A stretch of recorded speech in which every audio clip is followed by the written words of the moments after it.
Et maintenant, c'est l'heure des couilles sur la table.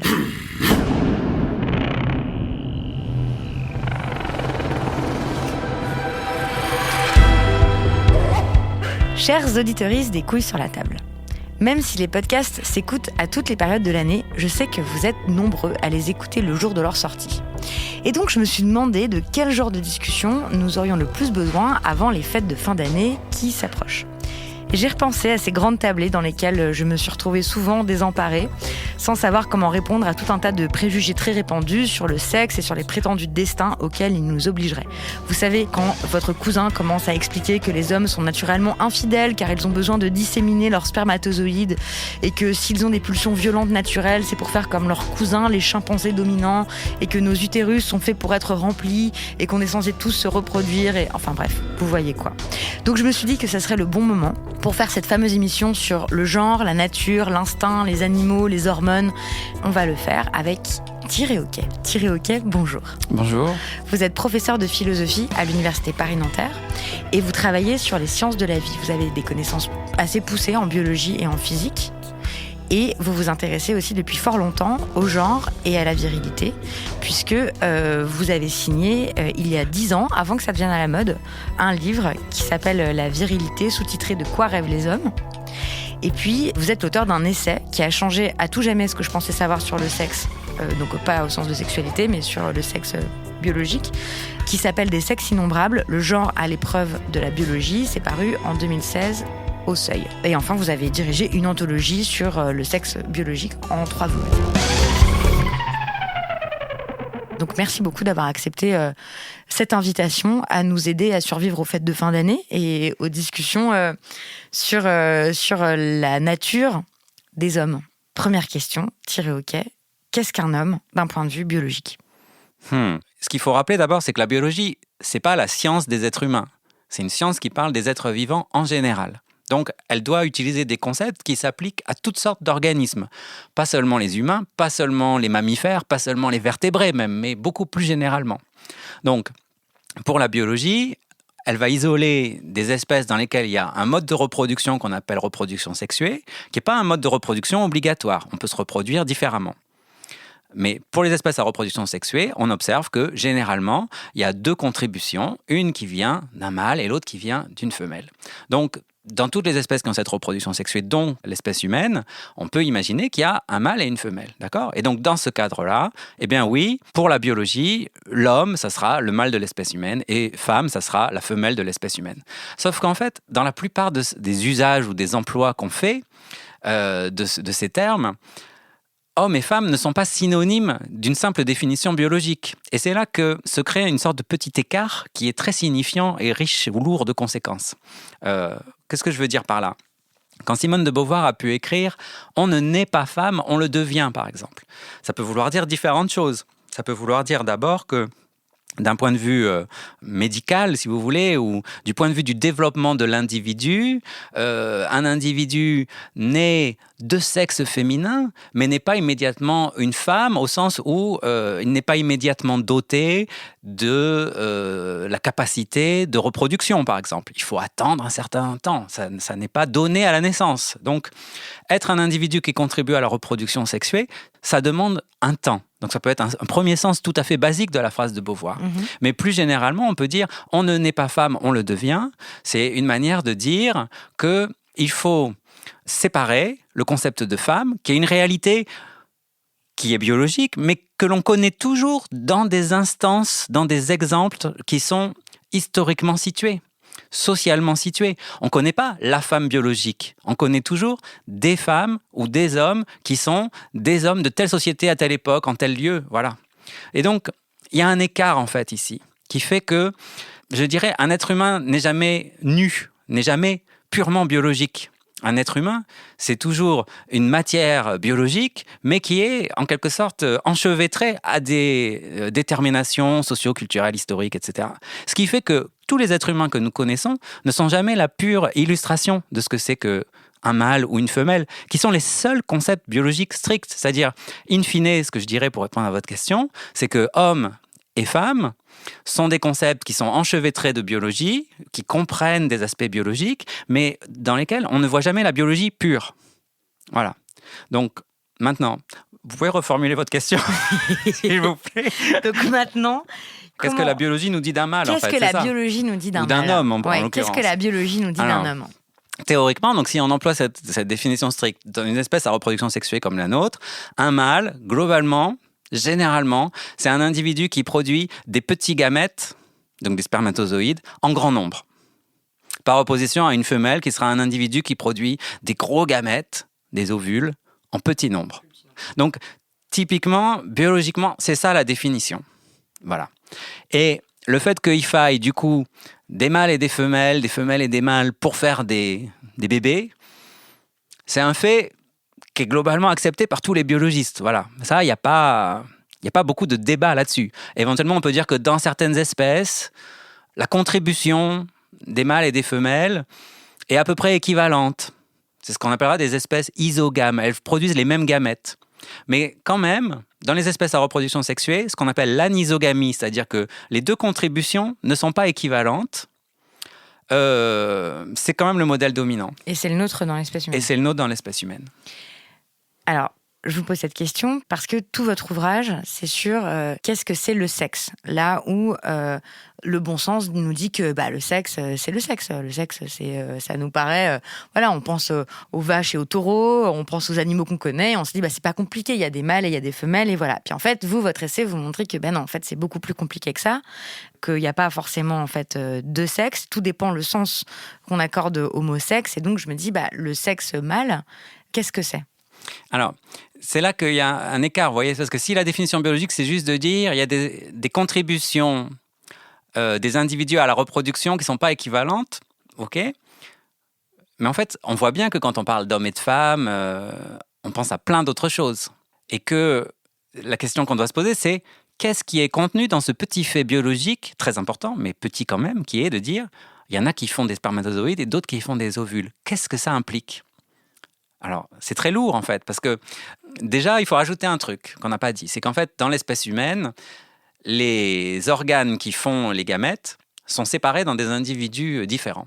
Et donc ça, c'est important aussi. Parce que du coup, on ne va pas dire seulement qu'il y a des gamètes femelles et mâles, ou des gonades femelles et mâles, c'est-à-dire des glandes qui produisent ces gamètes, mais il y aura aussi des individus qui pourront être dits femelles et mâles. Voilà. Alors que c'est vrai qu'il y a des espèces dont des individus produisent deux types de gamètes. Bon, c'est ce qu'on appelle typiquement des hermaphrodites. On pense à l'escargot en général. Donc ça serait des hermaphrodites simultanés, c'est-à-dire des individus qui, à un moment donné, peuvent jouer le rôle de mâle ou de femelle dans la reproduction sexuée. Pas simultanément, mais disons, ils sont en capacité de. Alors, il y a aussi des hermaphrodites, comment on dit, successifs. Oui, ça dépend des périodes de la vie et tout. Mais bon, voilà. Ne nous éloignons pas trop. Ne nous éloignons pas des humains, parce que c'est quand même... Voilà, c'est quand même important quand même de se souvenir que quand on parle de biologie, on parle de choses dans lesquelles les humains sont englobés, incontestablement, mais dont ils ne sont qu'une toute petite partie, en fait. Alors, c'est une toute petite partie qui nous intéresse énormément et sur laquelle il y a beaucoup de discours. Déjà, 31 épisodes de votre émission, donc ça montre à quel point il y a de choses à dire. Mais voilà, donc ne nous éloignons pas. Qu'est-ce que ça implique de produire des petits gamètes nombreux, des spermatozoïdes ? Concernant cette question, qu'est-ce qu'on peut tirer du fait qu'il y a des individus qui produisent des petits gamètes nombreux ? Évidemment, dans la mythologie populaire spontanée, est associé à ce caractère biologique des choses très complexes et qui en sont très éloignées, à savoir que les hommes, du coup, vont être autorisés ou portés naturellement à copuler un peu dans tous les sens, parce qu'il faut bien répandre ces gamètes nombreux. Et en particulier parce que les hommes, et ça aussi, ça doit être un fait biologique incontestable, ne sont pas, alors je vais dire, chargés de la fabrication du corps du bébé, ne sont pas chargés non plus de l'allaitement. L'allaitement, c'est quelque chose dont, disons, l'être humain s'est émancipé au cours du XXe siècle à peu près, qui avant quand même pesait lourdement sur les corps féminins aussi. Donc on a l'impression que la contribution du mâle à la production des petits doit se borner à donner cette première contribution initiale, le petit spermatozoïde, voilà, et puis ensuite pourrait presque s'arrêter là en fait. Et donc l'infidélité célèbre du mâle qui peut du coup être employée uniquement à disséminer, quoi. À ce moment-là, on voit qu'entre les deux choses, le gamète et l'infidélité, il y a tout un tas de trucs qui viennent se loger là. Et par exemple, l'idée qu'il y a une famille naturelle C'est-à-dire que entre la femme et l'homme, il y a une société naturelle et que c'est le modèle de toute société en général qui se trouve là dans cette cellule familiale. Qu'il y a aussi une division du travail à l'intérieur de cette famille entre la femme nourricière et puis le mâle pourvoyeur de ressources. D'accord ? Donc en fait, on voit que notre mythologie de la différence des sexes, elle se décline sur de nombreux niveaux. Donc c'est très feuilleté en fait, vous voyez ?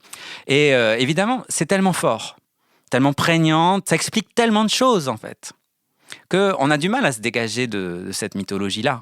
En fait, il y a quelque chose de très rassurant, je trouve, dans ces théories naturalistes, quoi. C'est comme si tout s'expliquait par ce fait de base des spermatozoïdes versus ovules et qu'on pouvait... Il y a quelque chose de très rassurant, mais qui n'est pas vrai.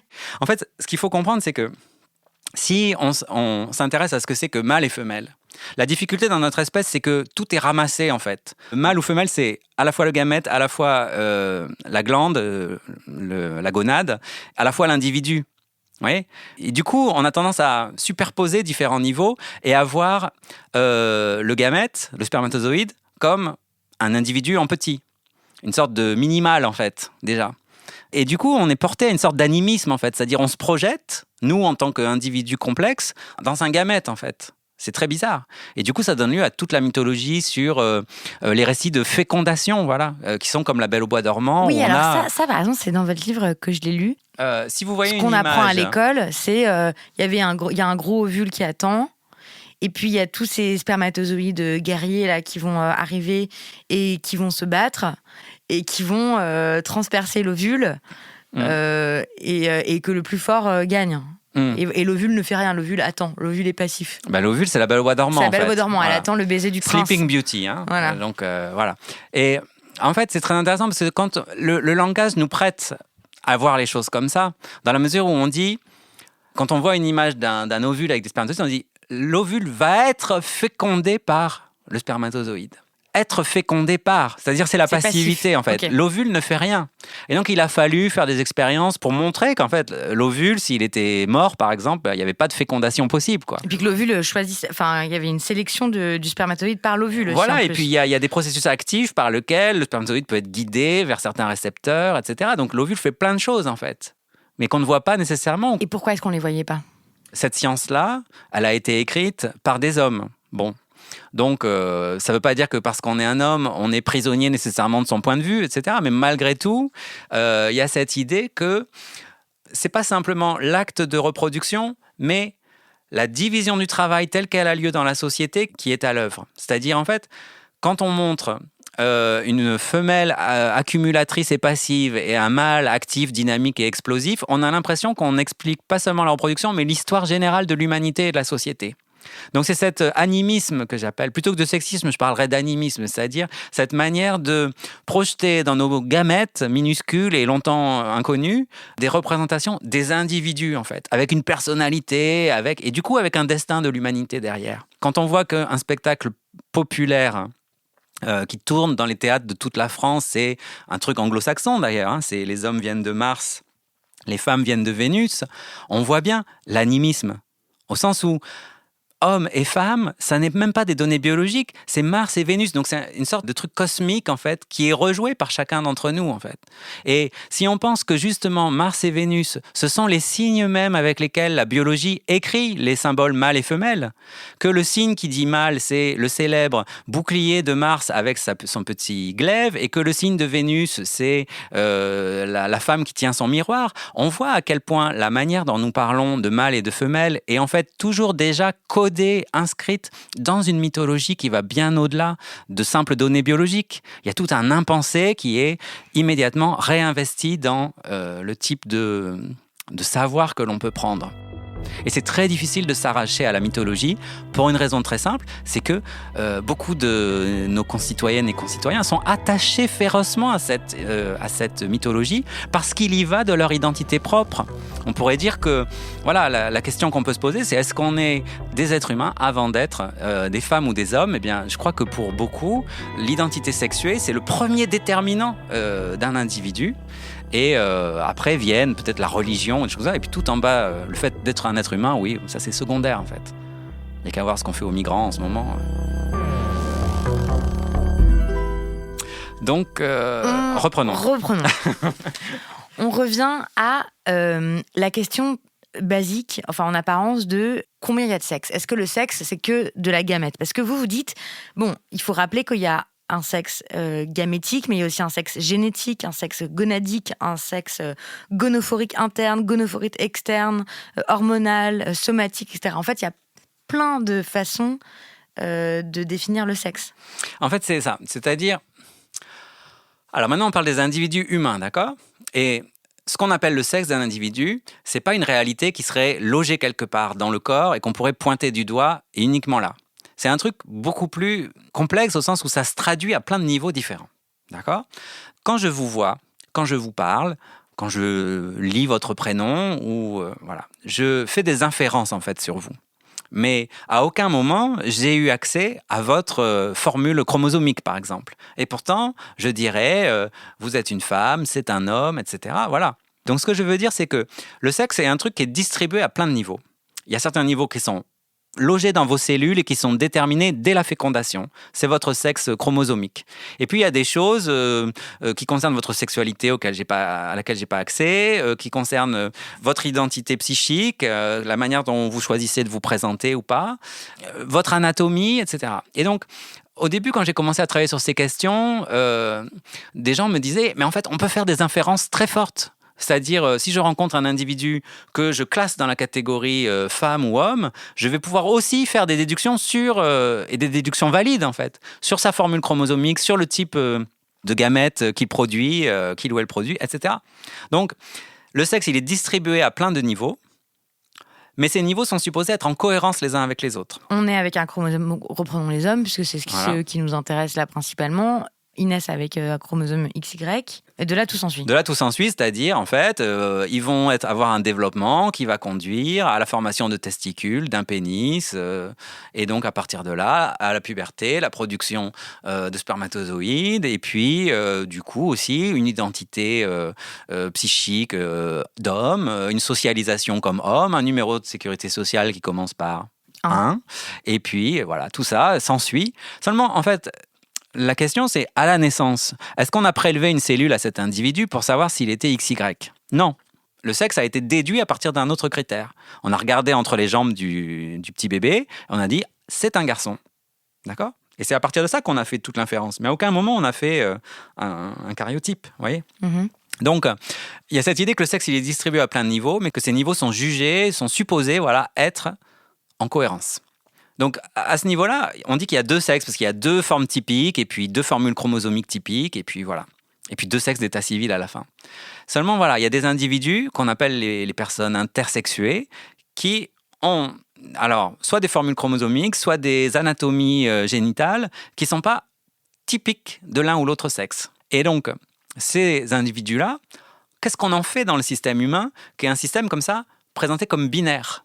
Donc aujourd'hui, certains arguent qu'il faudrait créer un 3e sexe, une sorte de catégorie un peu fourre-tout et indéterminée dans laquelle on mettrait toutes les personnes qui n'entrent pas dans ces formes typiques. Qu'est-ce qu'on fait de ces personnes dans un système binaire ? Parce qu'il y en a beaucoup quand même. C'est un pourcentage qui n'est pas négligeable. Alors, selon les évaluations, 3, 4, 5% de la population, ce sont des êtres humains. Okay, et oui, c'est dur de devoir rappeler une évidence pareille, mais Foster Sterling, au début, a eu une idée. Elle a dit il faut créer une biologiste américaine. Une biologiste américaine. Elle a écrit des articles au début des années 90 qui parlaient des 5 sexes en disant donc en anglais, ils utilisent mâle et femelle dans un sens beaucoup plus large, y compris pour parler de ce que nous, on appelle des femmes et des hommes, en fait, des hommes et des femmes. Elle a dit « Male and female are not enough ». Mâle et femelle ne sont pas assez. Et elle a proposé d'autres catégories pour élargir, en fait, voilà. Et puis elle est revenue là-dessus en disant, en fait, malgré tout, ça reste quand même une typologie très ancrée, quoi. Et de fait, ce que les personnes intersexes revendiquent aujourd'hui, ça serait plutôt la question d'une neutralisation de l'état civil, c'est-à-dire en fait les catégories hommes et femmes à l'état civil, sexe masculin, sexe féminin, est-ce que ça sert beaucoup ? Pas tant que ça finalement. Donc il y a cette question, voilà, qui ouvre le champ de réflexion. Combien y a-t-il de sexes ? Parce que en général on pense qu'il y en a 2, Foster Sterling nous dit qu'il y en a 5. Pourquoi cette différence en fait ? Mais en fait, on s'aperçoit que Foster Sterling, dans sa classification, elle s'appuie justement sur un de ces niveaux du sexe. Elle s'appuie sur le niveau qui consiste à dire, voilà, si on regarde les anatomies périnéales, Il y en a 2 qui sont typiques et qui sont peut-être majoritairement représentés dans une population, mais il y en a d'autres aussi qu'on doit respecter en tant que tels. Et ça, c'est très important. Mais elle fait pas elle va pas dire il y a 5 sexes aussi au niveau chromosomique, ou bien il y a pas 5 sexes aussi au niveau des individus qui produisent des gamètes. Qui produisent des gamètes. Puisqu'on ne peut en produire que d'un seul type, soit des Voilà. gamètes mâles, soit Donc, des gamètes femelles. Selon le niveau auquel on se situe pour compter, le niveau biologique fondamental, c'est les formules chromosomiques, les XX et les XY. Mais il y a aussi des X0 et des XXY. Qu'est-ce qu'on en fait ? Vous voyez ? Donc, il y a ce niveau chromosomique fondamental. Il y a le niveau périnéal qui est le niveau de l'état civil, en quelque sorte, le niveau auquel se situent les médecins. Et puis, il y a le niveau de l'état civil qui est le niveau déterminant, finalement, pour les personnes, celui avec lequel on navigue à vue. Donc, selon le niveau auquel on se place, il y a différentes manières de compter et de répondre à la question combien y a-t-il de sexes. Et c'est pour ça que votre livre s'appelle « Des sexes innombrables ». Des sexes innombrables parce qu'en fait, c'est pas seulement les genres qui sont innombrables, c'est-à-dire les manières sociales dont on peut jouer avec la question sexuelle et se situer dans cette bipolarité symbolique homme-femme. Voilà. Il y a aussi une pluralité au niveau des données biologiques qui doit être prise en compte. J'aimerais qu'on parle des hormones. Parce que c'est un argument qui est super souvent utilisé pour justifier les comportements des hommes en disant c'est la testostérone. Pourquoi cette fascination pour les hormones ? Pourquoi c'est un argument qui revient tellement souvent ? Il faut d'abord dire que les hormones, c'est une découverte extraordinaire. C'est-à-dire on a découvert des molécules qui, de fait, ont un impact potentiel sur le comportement. Vous voyez ? C'est incroyable d'avoir découvert ça. C'est quelque chose qui a paru immédiatement renforcer le binarisme. C'est-à-dire on avait un autre niveau auquel la dualité des sexes s'exprimait. Et du coup, à la fin du 19e, il y a une sorte de folie autour de la testostérone. C'est-à-dire, on pense que c'est la molécule de rajeunissement, en fait. La testostérone. De régénération. C'est-à-dire, les types prélèvent de la testostérone chez des chiens, des chevaux, des singes, et puis ils se font des injections, quoi, pour retrouver leur force vitale. Je ne sais pas comment ils faisaient pour ne pas se rendre malade, d'ailleurs, avec tout ça, mais bref. Les cures de remasculinisation, grâce à des molécules. C'est très intéressant. On avait trouvé une molécule magique, mais que c'était une famille d'hormones. C'est-à-dire, au lieu d'avoir 2 familles, les hormones mâles et les hormones femelles, on s'est aperçu que c'était une même famille d'hormones, que les unes pouvaient se transformer en les autres. Du coup, ça donne lieu, par exemple, à des phénomènes bizarres, comme le fait que si un bodybuilder prend trop de testostérone, en fait, au bout d'un moment, la testostérone se transforme dans son corps, et donc de molécules à effet masculinisant, ça se transforme en molécules à effet féminisant. D'où le fait que les magnifiques pectoraux vont bientôt se mettre à tomber et à former une poitrine, en fait. C'est les mêmes molécules, en fait, qui produisent des effets différents selon les dosages, en quelque sorte. Au lieu d'avoir quelque chose qui renforçait le binarisme comme on l'a cru au début, au bout d'un moment, on s'est rendu compte que c'était un puissant opérateur de transformation sexuelle, en quelque sorte. Quand on s'est aperçu que de la testostérone, elle n'était pas absente du corps des femelles, qu'il y en avait dans l'urine des juments, à ce moment-là, ça change la signification de la testostérone. Et ça dit, bien loin d'être la molécule qui représente l'essence de la masculinité, c'est un outil extrêmement dangereux dont il faut se méfier, en fait. Elle peut vous réserver des surprises, la testostérone. Après, que des molécules produisent des comportements ou incitent des comportements, ce qu'on ne sait pas, c'est dans quel sens se fait la causalité, en quelque sorte. Par exemple, si vous êtes un père et que vous chérissez votre petit bébé, vous lui faites des gros câlins, vous allez sécréter un certain nombre d'hormones. Est-ce que ces hormones déclenchent votre comportement ou est-ce que c'est votre comportement qui déclenche la sécrétion de ces hormones ? Vous voyez, il y a quelque chose de circulaire dans la sécrétion hormonale qui est très intéressant et qui n'est pas juste un déterminisme hormone égale comportement automatique. Il y a un autre préjugé ou idée assez populaire qui est qu'on aurait une nature, nous les humains, et il y aurait une nature mâle et puis une nature femelle, une essence féminine, une essence masculine, et que tout ça trouverait ses racines dans un fonctionnement biologique. Et qu'il n'y avait qu'à voir les animaux, ça marche aussi comme ça pour les animaux. J'aimerais que vous nous parliez de nature et de culture. Est-ce qu'on peut dire qu'il y a une nature féminine et qu'il y a une nature masculine, et que nos comportements, nos tempéraments, nos caractères seraient inscrits dans nos corps ? Alors d'abord, si vous me permettez, je vais faire la réponse sur une nature mâle et une nature femelle. Et après, on verra nature féminine et nature masculine. Nature mâle et nature femelle. Comme je l'ai dit, la biologie, c'est une science qui parle en général de toutes les espèces, et notamment des espèces à reproduction sexuée. Donc en théorie, si notre histoire que l'anisogamie, le fait que certains individus produisent des petits gamètes nombreux et d'autres, et doivent les disséminer, et d'autres des gros gamètes coûteux, donc la reproduction, ils doivent faire attention avant, etc. Si ça c'est vrai, que c'est ça qui entraîne tous les comportements, ça devrait être vrai pour toutes les espèces qui font des gamètes comme ça. D'accord ? Or, c'est pas le cas. On connaît des espèces qu'on appelle justement, parce qu'elles surprennent, des espèces à rôle sexuel inversé. C'est-à-dire des espèces où les mâles, même s'ils produisent des petits gamètes nombreux, sont l'espèce qui couve, qui reste au nid, qui est un peu timide. Et puis de l'autre côté, les femelles, même si ce sont elles qui produisent les œufs coûteux, elles sont colorées, combattantes et elles se battent pour la possession des mâles. Vous voyez ? Donc c'est bizarre parce que si on se dit il y a un déterminisme biologique inexorable qui est inscrit quelque part dans le fait de produire tel ou tel gamète, ça devrait être universel, on devrait trouver ça partout. Or à chaque fois on a des exceptions. Idem, donc la question de les femelles sont comme elles sont parce que c'est elles qui doivent assurer la couvée, quoi, enfin la gestation, etc. Tout ça. Chez les hippocampes, par exemple, c'est les mâles qui font la gestation dans leur fameuse poche marsupiale. Vous voyez ? Donc, ces exceptions-là, ce sont des exceptions, bien sûr. Il y a quand même une règle générale. Mais ces exceptions, elles vous montrent quoi ? Elles vous montrent qu'il n'y a pas de déterminisme strict et inexorable et que entre en jeu dans les modes d'organisation sociale des espèces, pas seulement humaines, des facteurs environnementaux. C'est-à-dire, on ne sait pas trop comment expliquer pourquoi, mais on dit qu'il y a sans doute quelque chose qui a favorisé le fait que dans telle ou telle espèce, la division du travail, s'il y en a une, s'est faite différemment.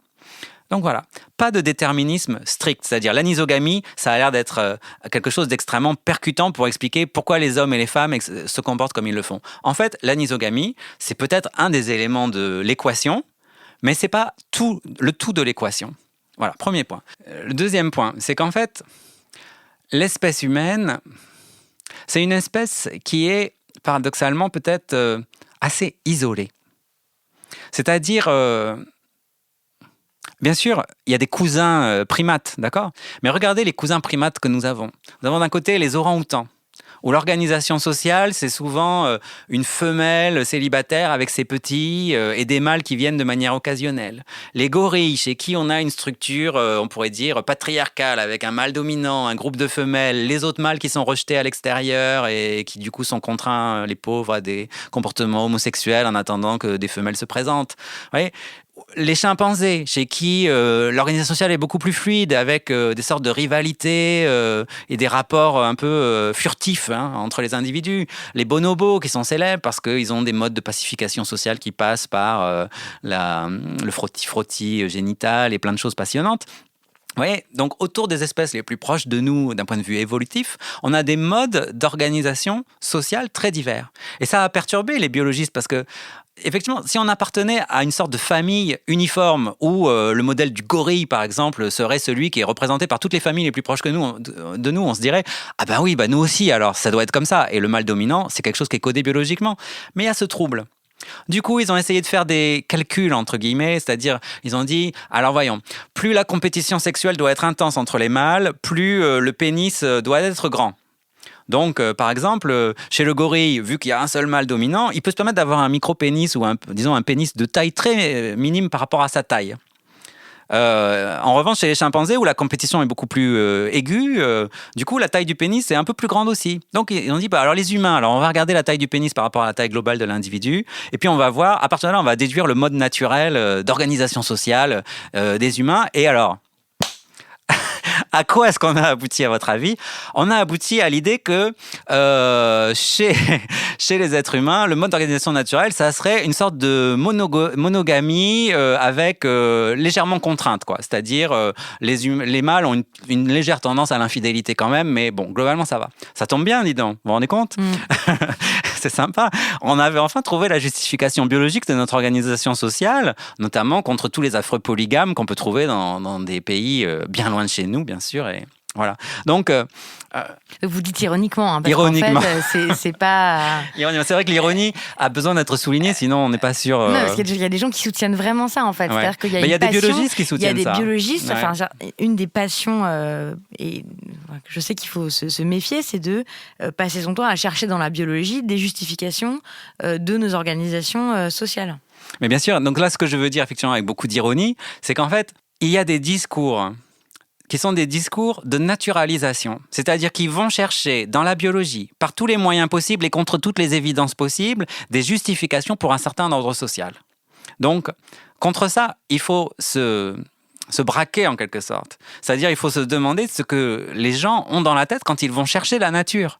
Parce qu'en fait, le premier point très important ici, c'est que l'espèce humaine est une espèce chez qui le naturel et le culturel sont extrêmement enchevêtrés. On ne rencontre jamais, je disais, des humains nus, c'est-à-dire des humains purement biologiques. D'accord ? Donc ça, c'est très important. Mais alors, c'est marrant parce qu'il y a encore cette idée hyper répandue que nature et culture, il y a encore une opposition, ça existe. Il y a d'un côté ce qui est inné, l'autre ce qui est acquis, etc. Mais toutes les sciences, là, sont d'accord pour dire que non, en fait, il n'y a pas d'un côté la nature, de l'autre la culture. De fait, les êtres humains que nous rencontrons sont toujours 100% biologiques et 100% culturels, entre guillemets. C'est-à-dire, vous réfléchissez à quelque chose comme l'alimentation, par exemple. Bien sûr, c'est codé biologiquement. C'est-à-dire, vous avez des organes qui peuvent digérer certaines choses, etc. On n'est pas des ruminants, par exemple. Vous voyez, on n'est pas non plus des carnivores avec des grosses canines prononcées. On est quelque chose entre les deux. Voilà. Donc, l'alimentation, c'est 100% codé biologiquement. Et pourtant, il nous faut des nutriments donnés, de la diététique. Et en même temps, c'est hautement 100% culturel, au sens où c'est des recettes, c'est de la culture, c'est du goût et du dégoût. Enfin, il y a plein de trucs. Voilà. La coiffure, il faut avoir des cheveux, d'accord ? Et ça, effectivement, c'est certaines molécules qui sont agencées, tout le monde n'en produit pas de la même texture, etc. Et en même temps, la coiffure, ça donne lieu à toute une floraison. Voilà. Le sexe, c'est pareil. C'est 100% codé biologiquement. Et en même temps, ce qu'on en fait, les valeurs qu'on y associe, etc., varient en fonction des cultures. Donc, c'est quelque chose d'extrêmement culturel. On n'est jamais du pur sexe biologique. On n'est jamais le porte-parole de ses chromosomes, vous voyez ? Tout ça, c'est recodé de manière culturelle.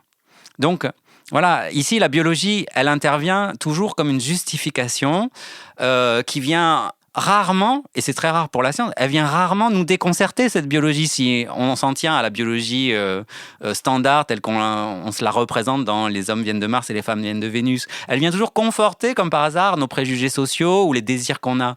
En l'occurrence, si on pense aux travaux d'un biologiste comme Michel Raymond, par exemple, qui a fait justement l'apologie d'un régime polygame, en disant, en fait, la biologie nous inclinerait à adopter ce mode d'organisation sociale. C'est des gens pour qui, finalement, être un homme ou être une femme, c'est être à la recherche de deux choses différentes dans la rencontre sexuelle. Les hommes recherchent la fécondité, les femmes recherchent l'homme qui va pouvoir leur apporter des ressources, c'est-à-dire plutôt un homme vieux. Et voilà, et on a tout à coup justifié de manière biologique, pseudo-biologique, l'argument selon lequel, ou pour lequel les jeunes filles iraient spontanément se jeter dans les bras des vieux messieurs. Vous voyez ? Je veux dire, ça correspond effectivement à un modèle social qu'on rencontre, et on se rend compte que le modèle inverse, c'est-à-dire le jeune homme qui irait avec une femme plus ancienne, plus âgée, c'est quelque chose qui est moins usuel et qui surprend plus. Mais donc, on voit bien ici que finalement aussi, il y a énormément de représentation sociale derrière ces couples-là, d'acceptabilité de certaines liaisons. Il y a une dimension psychanalytique aussi qu'on ne peut pas négliger. Et réduire tout ça à simplement de la biologie, la recherche de la fécondité, etc., ça veut dire quoi ? Ça veut dire qu'à chaque fois qu'on copule, on copule pour avoir un enfant ? Mais ça n'a jamais été vrai. La fécondité a été toujours quelque chose qui venait en plus de la copulation. La fécondité, ça a été un surplus. Les gens avaient trop d'enfants. Mais alors, c'est quoi cette passion de la biologie, là, qui est tellement fréquente ? Pourquoi on aime tellement les explications biologiques qui expliqueraient nos comportements ? Je dirais que si les individus n'aiment pas avoir un destin, en revanche, ils aiment avoir une place. C'est très confortable.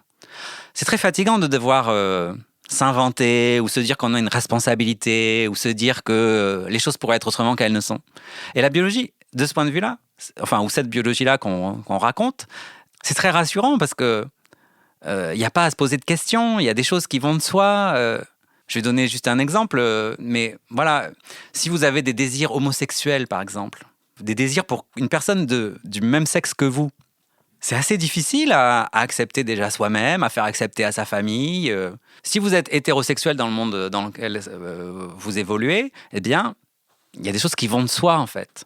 Et vous avez l'impression d'être à votre place, d'occuper une place, d'être dans le sens du monde. C'est très réconfortant. Dans toutes les sociétés, il y a ce qu'on appelle des rites de passage, par exemple. Et donc, c'est une manière très étrange de concevoir la nature que de penser cette nature qui devrait être, en quelque sorte, confortée ou conformée par la culture. Être un homme doit être instauré, en fait. On doit s'installer dans la situation d'être un homme. D'accord ? On doit le mériter par des scarifications, tout un tas de rites compliqués. Mais c'est très étrange. Nature, au départ, ça veut dire spontané. Quelque chose qui doit sortir tout seul. Et cette nature sexuelle des individus est tellement spontanée que la culture, la société, ne cesse de se sentir contrainte de répéter, conforter, réassurer, faire en sorte que les individus soient bien dans la lignée. Je donne un exemple. Quand on a essayé d'expliquer aux petits garçons et aux petites filles dans les écoles qu'il n'y avait pas seulement les princesses et les chevaliers, mais que les petites filles pouvaient être cosmonautes, etc., certains parents se sont indignés. Ouais. Il y a eu des journées de retrait de l'école, ils se sont ligotés devant les écoles, etc. Bon, bref, en disant, vous allez rendre nos enfants homosexuels. Mais c'est dingue que quelque chose qu'on considère être naturel, être un homme ou être une femme, être une fille, être un garçon, soit tellement fragile que le simple fait qu'on dise à une fille « tu peux être un cosmonaute » va la rendre lesbienne. C'est dingue. Et idem, un garçon qui pourrait être, alors évidemment, je sais pas, coiffeur ou designer, alors là, c'est homosexualité garantie également, oui. Alors c'est naturel ou pas ? Parce que si c'est naturel, on peut être tranquille, ça doit être spontané. Vous voyez ? Ça doit venir tout seul. Si la culture a besoin de surveiller à chaque instant que ça se passe bien comme ça, c'est bien que ça ne l'est pas, ou pas seulement. Et de fait, qu'est-ce qui, dans nos chromosomes, nous prédestine à porter des jeans baggy dès la naissance, avec des survêtements de sport, vous voyez ? Non, les adultes s'emploient à transformer les bébés dès la naissance, et même dès avant la naissance, en mini-adultes. C'est-à-dire à s'assurer de toutes les manières possibles que la destinée sexuelle des individus est garantie, qu'il n'y aura pas d'accident et que ça va bien se dérouler et que l'individu à la fin sera à la place qu'on a prévue pour lui. Donc ça montre bien à quel point ça n'est pas naturel, que la biologie n'a rien à voir là-dedans. D'accord ? Donc, mais pour autant, vous dites... Et c'est ça aussi qui m'intéressait dans votre discours, dans votre livre, dans vos travaux. Vous dites, parce que quand on fait des études de genre, on a tendance à dire, en gros, pour caricaturer, tout est construit, tout est social, etc. Mais vous dites, non, justement, il faut qu'on fasse attention à ne pas perdre de vue le corps, à ne pas perdre de vue le biologique et tout ça. Donc, comment on fait pour tenir ces deux exigences-là ensemble ? Et comment ça peut créer quelque chose d'encore plus vrai, en fait ? Je dis juste, effectivement... les sexes, ça a été quelque chose qui a été inventé par l'histoire de la vie pour permettre la reproduction, en quelque sorte. Aujourd'hui, pour plein de raisons différentes, ce rôle de la reproduction dans nos vies est devenu limité. Il a changé de signification. On n'est plus des individus qui sont nés pour reproduire l'espèce. Pour reproduire l'espèce, il y a d'autres manières de faire. On peut se débrouiller. Certains pensent qu'il ne faut pas du tout la reproduire, d'ailleurs, mais enfin, ça, c'est d'autres questions. Ça n'empêche pas que les individus sont dotés d'une anatomie, sont dotés d'une physiologie, sont traversés par tout un tas de phénomènes biologiques. Et je dirais que le premier des phénomènes biologiques, le plus important, c'est le temps, en fait. Nous sommes traversés par un temps biologique qui nous emporte. Nous ne sommes pas que des purs cerveaux, nous sommes aussi une matière, nous sommes aussi un corps, et que ce corps se transforme, se transporte. Voilà. Il se passe plein de choses dans nos corps dont on n'est pas... les maîtres, donc on n'est pas en mesure de contrôler. Alors la puberté, c'en est un, la vieillesse, c'en est un autre, mais tout au long, il se passe des choses, d'accord ? Voilà. Donc, et ça, on le connaît tous dans nos vies. La calvitie chez les hommes, les règles chez les femmes, voilà, on expérimente ces rythmes-là. Donc, nous sommes aussi partie prenante de quelque chose de biologique. Nous avons, en quelque sorte, évolué en tant qu'êtres vivants avant que de devenir des êtres humains, des êtres de culture.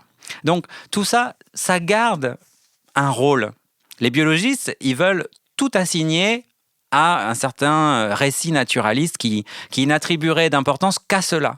en oubliant justement toute la dimension culturelle qui s'est enchevêtrée, je disais, à ces dimensions-là. Enchevêtrée à tel point qu'on ne peut pas séparer ce qui est naturel de ce qui est culturel. D'un côté, les biologistes veulent naturaliser tout. D'un côté, les études de genre veulent attirent notre attention sur les aspects politiques et sociaux de ces choses-là, le fait qu'il y ait aussi des inégalités de pouvoir qui passent à travers ça. Mais la vérité, c'est que nous sommes des individus et nous sommes à la fois des êtres 100% culturels et 100% naturels, et que ça oblige à un certain agnosticisme. C'est-à-dire, d'un côté, on a des naturalistes qui disent les choix de jouer des enfants sont codés biologiquement. On a fait des expériences sur des petits singes et ça prouve 100%, on est sûr que même les petits singes vervés, les femelles préfèrent des poupées ou des casseroles et les mâles préfèrent des petits camions. De l'autre côté, on a des études de genre qui vont dire on voit bien comment, à partir de la fin du 19e siècle, l'industrie du jouet se segmente, et puis, etc. Et puis aujourd'hui, on a les rayons roses et bleus. La question, c'est entre les deux discours, qui a raison, qui a tort? Peut-être qu'ils ont raison tous les deux, en fait. On ne peut pas savoir. Si vous élevez un enfant, vous rendez compte que l'enfant, c'est pas une matière 100% plastique. Est-ce que c'est lié à sa personnalité? Est-ce que c'est lié à son sexe? Est-ce que c'est lié à plein de choses que vous ignorez? Et donc, vous allez surprendre des petits garçons qui sont effectivement très mobiles, qui grimpent partout, comme vous verrez jamais une petite fille ou des petites filles, voilà.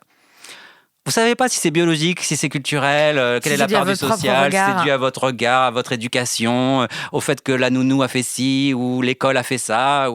On sait pas, en fait. Ce qui est sûr, c'est que vous avez des petites personnes qui agissent et puis auxquelles vous devez donner un environnement, vous devez donner des valeurs, vous devez expliquer que voilà, vous devez faire en sorte qu'elles soient heureuses. Voilà. Vous les orientez aussi dans ça. Votre regard, il n'est pas tout puissant sur les enfants. Les enfants, ils peuvent... voilà, ils s'en fichent de vous en fait. Ils peuvent vous acquiescer parce qu'ils vous aiment, mais ils feront ce qu'ils veulent à la fin. C'est lié à quoi? C'est lié à un déterminisme social, vous voyez l'orientation sexuelle, c'est lié à quoi? C'est lié au fait que vous êtes comme ça, vous avez eu un traumatisme psychique, vous avez un épisode. Qu'est-ce qui s'est passé? Il y a tout un courant qui a cherché le gène de l'homosexualité, etc. Voilà. Enfin... Oui, aujourd'hui, on cherche même les gènes de la transidentité. Donc on cherche, on dit c'est codé en fait. Et donc du coup, on va pouvoir intervenir sur des enfants de plus en plus jeunes parce qu'on les aura codés comme trans dès le départ. Moi, j'ai pas la réponse sur ces questions, mais en fait, vous prenez un agnosticisme, ce qui veut dire, que vous suspendez le jugement. Je ne sais pas. Je crois qu'il faut. Ce que je sais, c'est que il faut pas se livrer pieds et poings liés à des biologistes qui vous diraient qu'ils ont la réponse, parce que certains programmes de recherche sont en quelque sorte politiquement orientés. Et ça, c'est très important. Au 19e siècle, par exemple, on voulait démontrer que les races étaient inégales et que certains humains venant d'Afrique étaient plus proches des singes que les Britanniques, les Allemands ou les Français. Eh bien, on a construit une science très complexe qui s'appelle la craniologie, où on montrait, à partir de recherches sur les angles faciaux, cette continuité. Voilà. Alors, les craniologues disaient « Attention, tout individu humain a droit à notre respect et je ne suis pas en train de justifier l'esclavage. » Mais n'empêche qu'ils faisaient une science extrêmement complexe, mathématique, etc. Et sans biais, c'était des gens honnêtes, ils mesuraient vraiment les angles. Mais pour démontrer à la fin qu'il y avait une inégalité entre les races. Ok ? Aujourd'hui, toute proportion gardée, je ferai le même constat sur la recherche sexuelle, c'est-à-dire pourquoi ça nous intéresse à tel point de savoir comment les cerveaux sont différents, si les femmes n'ont pas le sens de l'orientation biologiquement ou socialement, qu'est-ce qui se passe? Pourquoi ça nous intéresse tant? On n'a pas parlé de psychologie évolutionniste, mais dans le genre, c'est aussi vraiment souvent utiliser les arguments de psychologie évolutionniste pour justifier des comportements genrés différents, parce que ce serait codé dans nos gènes. Alors, l'idée de base de la psychologie évolutionniste, c'est pas inintéressant. C'est l'idée que, finalement, si on est vraiment darwinien, c'est-à-dire si on pense que les individus vivants ont été façonnés en quelque sorte par la sélection naturelle. La sélection naturelle n'a pas façonné uniquement que les anatomies, les organismes. Elle a aussi façonné, dans une certaine mesure, les comportements. Donc, des instincts. Si les individus n'avaient pas prêté attention à leur progéniture, par exemple, ceux qui n'étaient pas attendris par le mignon faciès de leur progéniture, ou qui n'étaient pas attentifs aux petits cris, ou je sais pas quoi, ou qui les mangeaient, tout ceux-là ont eu du mal à produire de la descendance, d'accord? Donc, il y a eu des choses qui ont, autrement dit, façonné pas seulement notre anatomie, mais aussi notre psychologie. Voilà. Il y a des études de psychologie évolutionniste, en quelque sorte, qui disent, regardez, par exemple, les choses qui nous attendrissent.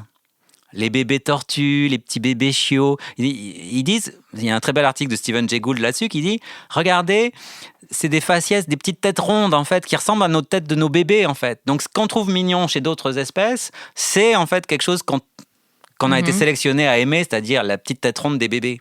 L'évolution n'a pas sélectionné uniquement les anatomies, elle a aussi sélectionné nos cerveaux, nos goûts, nos préférences, nos attendrissements, etc. C'est ça le point de départ, la transmission de notre espèce. Okay. Dans ce cadre-là, évidemment, quelque chose comme l'homosexualité est assez problématique parce qu'on se dit comment quelque chose qui ne conduit pas nécessairement à une descendance a pu se propager. Voilà. Donc ça, il y a eu ce problème-là. Alors on a dit, en fait, les homosexuels étaient des bons auxiliaires pour la famille hétérosexuelle. Vous voyez, ils apportaient des ressources supplémentaires. Voilà, c'était le bon oncle.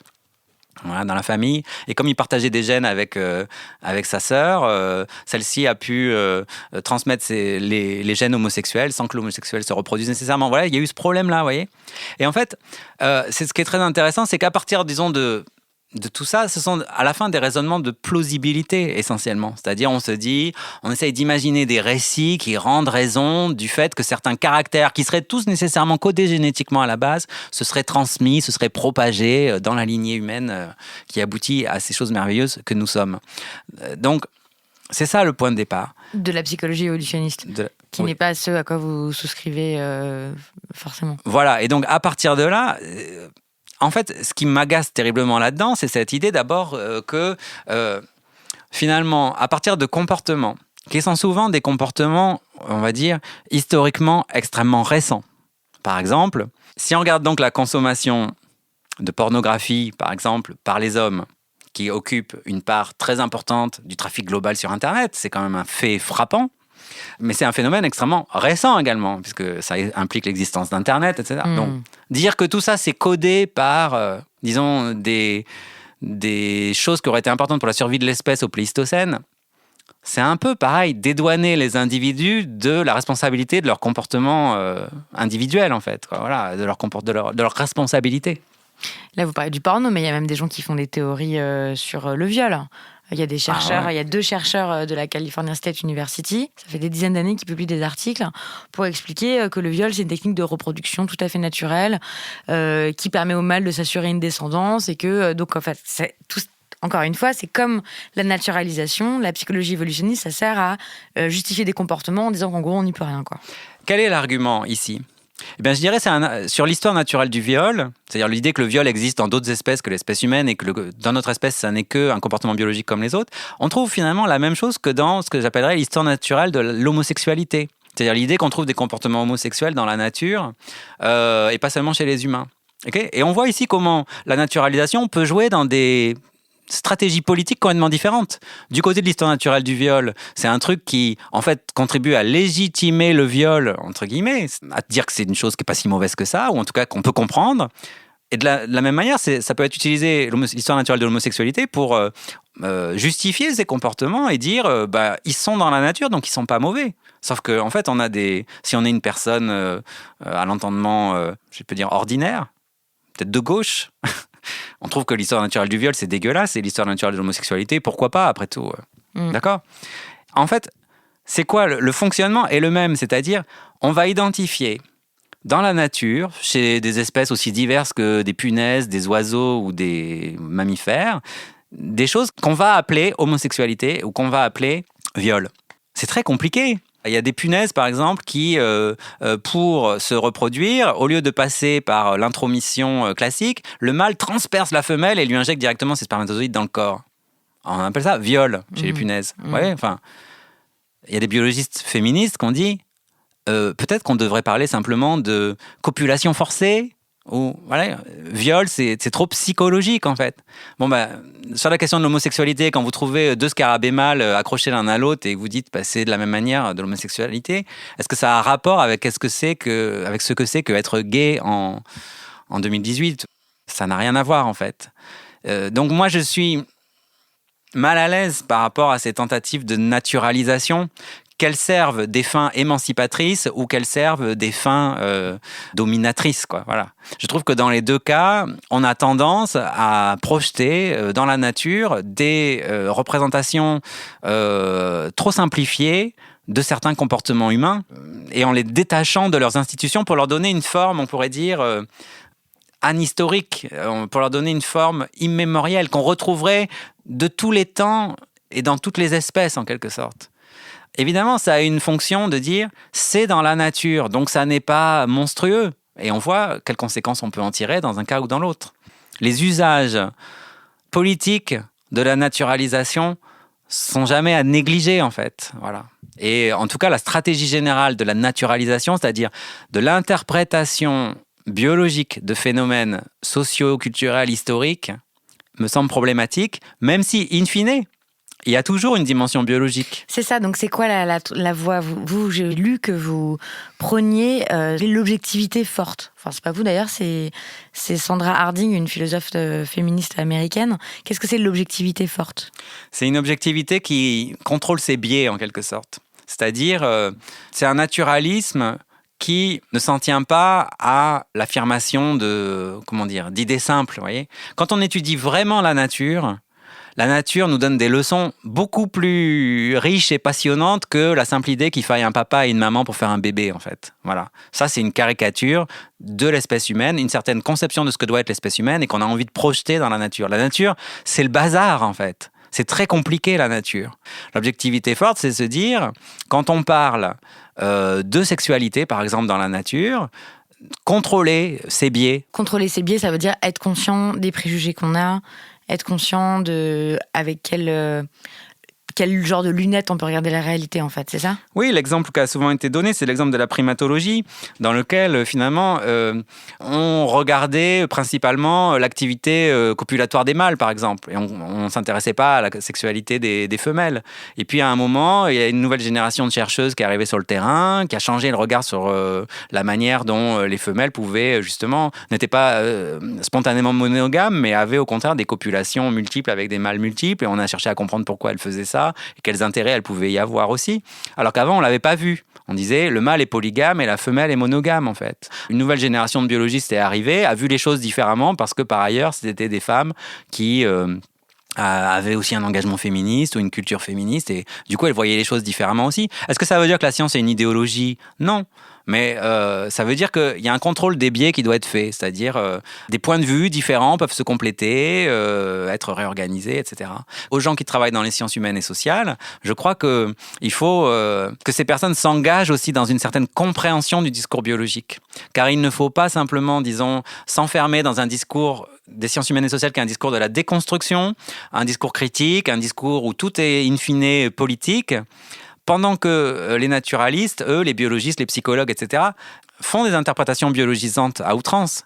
Il faut être capable de faire la synthèse des deux, synthèse, voilà. Il faut être capable d'aller voir ce que font les biologistes, d'être capable de le critiquer sur le terrain même de la biologie. C'est-à-dire, pas seulement de dire c'est de la biologie, c'est mauvais ou c'est sexiste, parce que c'est trop facile de dire c'est sexiste. Voilà. Il faut aller voir comment c'est construit et dire vous vous rendez compte quand même que vos preuves elles sont extrêmement faibles, qu'il s'agit simplement d'un argument de plausibilité et en aucun cas d'une démonstration, que entre le dispositif expérimental que vous avez mis en place et puis la conclusion extrême que vous tirez, il y a un saut. Donc voilà, faire le travail de déconstruction du travail biologique naturalisant sur le terrain même de la biologie et non pas seulement à partir des études psychologie, sociales, historiques, qui sont très importantes sur leur terrain, mais qui ne suffisent pas à faire barrage à la naturalisation exubérante et exacerbée en fait de quantité de domaines de l'activité humaine, depuis les compétences en mathématiques au choix de jouer ou à la capacité à s'orienter dans l'espace. Voilà. Qu'est-ce que ça a changé pour vous d'étudier la virilité, d'étudier le genre dans les relations que vous avez avec les hommes, avec les femmes? Bon, déjà, je pense que la première chose, c'est que ça a fait mon éducation féministe. C'est-à-dire que ça m'a fait m'interroger sur des situations auxquelles j'aurais jamais prêté attention avant. C'est-à-dire, par exemple, si vous pensez à un collectif comme La Barbe, par exemple, qui dit, vous voyez, là, c'est un collectif en non-mixité, blanche, hétérosexuelle, ou que d'hommes, voilà. Donc, vous avez cette idée que des situations qui paraissaient complètement invisibles avant deviennent tout à coup, vous sautent aux yeux de manière choquante. Et en fait, on se dit, mais effectivement, il n'y a pas de femmes là. Pourquoi on n'est que entre hommes? Qu'est-ce qui se passe? Voilà. Et ça fait réfléchir à ces questions-là. Plus généralement, il y a quelque chose, mon regard sur l'anatomie, il a changé. C'est-à-dire, si vous vous dites qu'en fait, finalement, la différence entre un homme et une femme, c'est quelque chose qui se joue au niveau embryonnaire, où à un moment, il y a une certaine suture qui s'opère dans l'anatomie masculine, donnant lieu à ce qu'on appelle la petite ligne qu'on appelle le raphé, ou bien, voilà. La petite ligne qu'on appelle le raphé, donc qui passe qui passe sur le scrotum, voilà. Et qui remonte.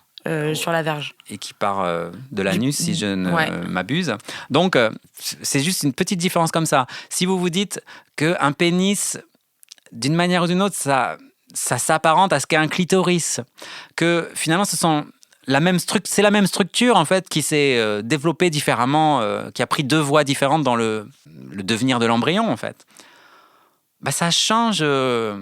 votre regard sur ce que c'est que l'anatomie, sur ce que c'est qu'être un être sexué, en fait.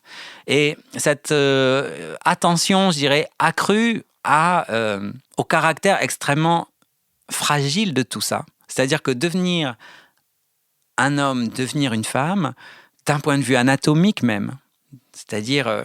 c'est quelque chose, un processus complexe dans lequel les déterminants sont nombreux. Ça n'est pas une donnée de base. C'est quelque chose qui peut connaître beaucoup d'accidents, de variations, voilà.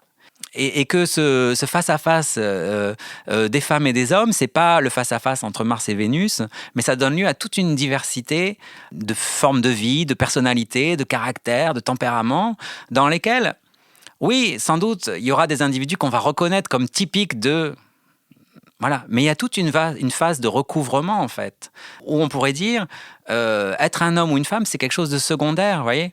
Et donc, c'est ça qui m'intéresse, c'est cette zone de caractère où c'est pas l'androgynie, en fait, parce qu'il y a justement une multitude de caractères qui se superposent, qui s'enchevêtrent et qui font qu'on peut être très homme ou très femme sans pour autant correspondre à une sorte de stéréotype qui serait en quelque sorte Arnold Schwarzenegger contre Marilyn Monroe, quoi, voilà.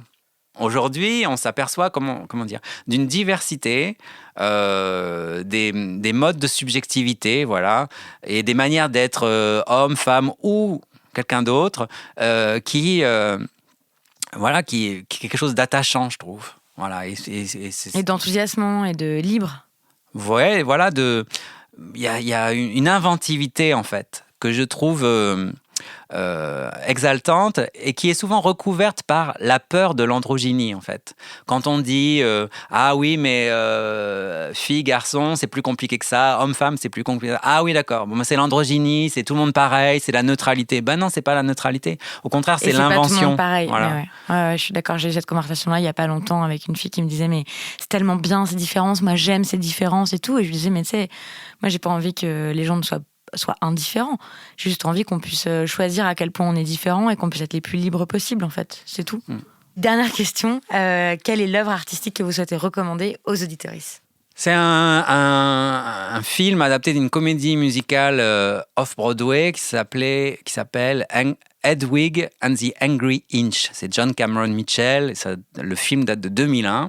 C'est une comédie musicale transgenre, un peu alternative, qui mêle à la fois une pop rock assez exaltante et puis un discours philosophique sur Platon, le mythe de l'androgyne, et puis cette question de qui on est, un trouble identitaire, qui on est, et puis qui va être l'autre qui va vraiment me compléter et me rendre heureux.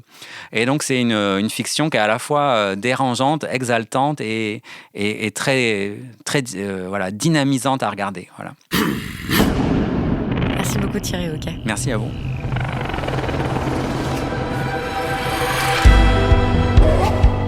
C'était Les couilles sur la table, un numéro spécial sur la vraie nature de l'homme, numéro spécial biologie. Je vous encourage à partager tout ce qui vous a plu, étonné, enthousiasmé dans cet épisode autour de vous, avec vos amis, amants, famille, collègues, en vrai ou en virtuel. Enfin, ça c'est comme nature et culture, c'est une opposition largement dépassée. Donc sur les réseaux sociaux, Facebook, Twitter, et maintenant j'ai un compte Instagram aussi. Les couilles sur la table est un podcast produit par Binge Audio. Jules Gelaoui s'occupe de la prise de son, Quentin Bresson de la réalisation, Camille Regache s'est occupé de l'édition, David Carzon, c'est le chef de la rédaction. Merci pour votre attention, à bientôt. Binge.